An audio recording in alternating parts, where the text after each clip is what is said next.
Olá, tá começando mais um vídeo aqui no canal do JP Fará e hoje, como não poderia ser diferente, vou falar um pouco sobre a vitória do Botafogo no clássico contra o Fluminense, trazer também detalhes importantes do jogo do Vasco de logo mais contra o Volta Redonda e também falar sobre a derrota do Flamengo na Supercopa do Brasil para o Palmeiras. Depois da vinheta você confere tudo e não se esqueça de me seguir aqui nas redes sociais e também se inscrever no canal, compartilhar o vídeo para que outras pessoas possam assistir esse conteúdo.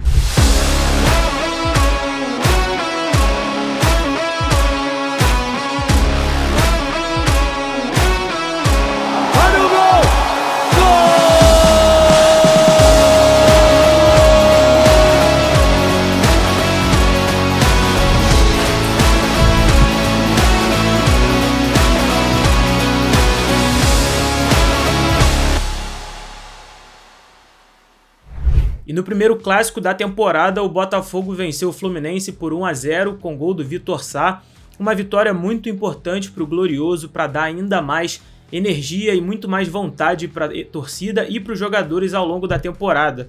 Antes do clássico, a notícia que deixou os torcedores bastante preocupados foi a saída, a transferência do Jefinho, um dos principais jogadores do time, para o Lyon, que é equipe também do John Textor. Nas redes sociais, a torcida reclamou bastante dessa saída, um jogador que foi fundamental no ano passado, mas como faz parte desse modelo de negócio, o Jefinho agora vai para o Lyon, outra equipe do proprietário John Textor, o que enfureceu muitos torcedores, mas dentro de campo a atuação brilhante de Lucas Perry, o goleiro do Botafogo que pegou pênalti, e a atuação coletiva da equipe deu uma vitória fundamental para o Glorioso para dar uma tranquilidade e foi a primeira vitória no primeiro clássico do ano, né? O Botafogo conseguiu vencer sem jogar tão bem assim, mas essa vitória deu uma amenizada no clima e foi muito importante para o Glorioso. O gol foi do Vitor Sá em uma jogada no lançamento muito bonito do Tietê para dar mais confiança à equipe treinada por Luiz Castro. Eu sempre defendi que o Botafogo precisa ainda assim de reforços para disputar e almejar grandes competições, mas ainda nesse início de ano, uma vitória no clássico contra o Fluminense, que estava 100%, era fundamental para as pretensões do clube nos próximos jogos e nas próximas rodadas também, assim, do Campeonato Carioca. Pelo lado do Botafogo ainda teve uma zoeira nas redes sociais, né? No Fluminense, no ano passado, quando venceu o Botafogo, colocou o perfil todo em inglês, né, em sátira ao proprietário John Textor, que comprou o Botafogo, e o Botafogo não deixou barato no Twitter, como você pode ver na tela.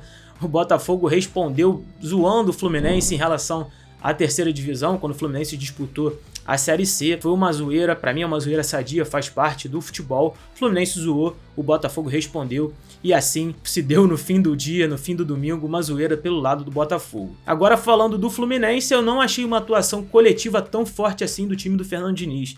Teve mais posse de bola, conseguiu construir algumas jogadas, mas defensivamente, como foi o caso no gol do Botafogo, você vê ainda alguns espaços que são muito visíveis na equipe do Fluminense e assim cometeu erros que também cometia em 2022. Isso é um ponto de atenção para o Fluminense, que ofensivamente e na construção de jogadas é muito forte.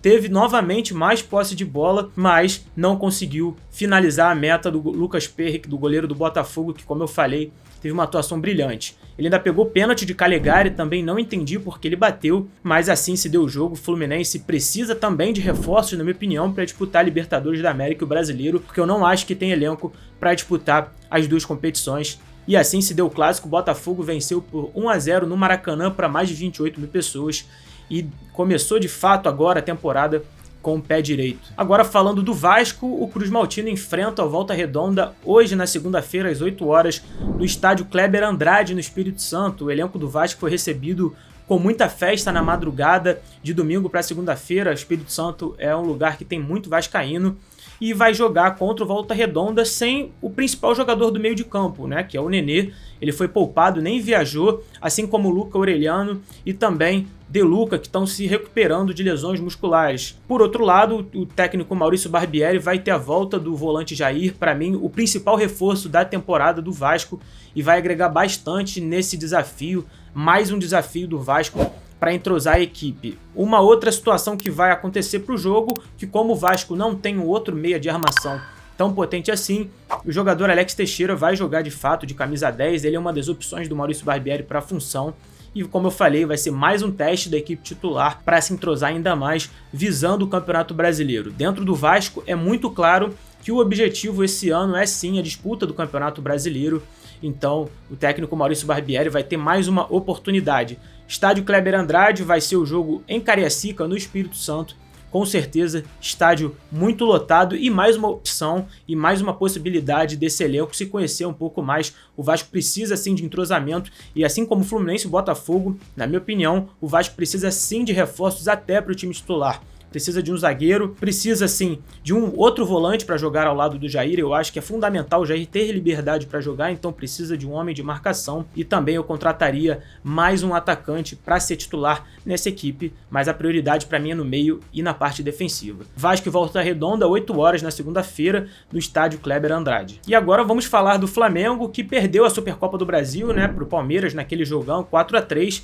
É o início de temporada, são erros normais, mas precisa sim consertar defensivamente a equipe. Mostrou muita vulnerabilidade e muita lentidão, né, com o Davi Luiz e também o Léo Pereira. Foi uma atuação, por outro lado, brilhante do Gabigol, mais uma atuação importante em finais, mas as falhas no sistema defensivo, tanto com Santos, Davi Luiz e Léo Pereira, chamaram a atenção sim dos torcedores e agora já se discute no Flamengo, já há notícias falando sobre isso, de reforços para a temporada. Eu acho que o elenco do Flamengo é sim muito forte, mas precisa sim cada vez mais de reforços para manter o nível.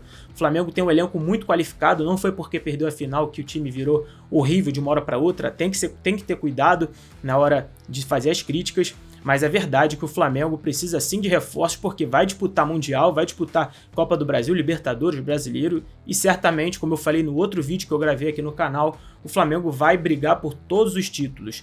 O próximo confronto do Flamengo é contra o Boa Vista na quarta-feira, uma situação importante também para o Flamengo, seja com time titular ou com time reserva, voltar a ganhar. O técnico Vitor Pereira, ainda também conhecendo o elenco no jogo contra o Palmeiras, ficou bem nítido que em alguns momentos que o Flamengo precisou mexer e precisou reforçar o meio de campo, assim o Vitor Pereira não fez, demorou para mexer e o Flamengo foi vice nessa competição na Supercopa do Brasil. Esse foi mais um vídeo do canal do JP Fará. Não se esqueça de se inscrever aqui no canal, deixar o like, comentar o que você achou sobre esse vídeo e também, é claro, acompanhar os outros conteúdos aqui do canal. Se você quiser também pode ver aqui na descrição a agenda do canal com todas as informações e todos os dias que saem os vídeos aqui no canal do JP Fará. Até o próximo!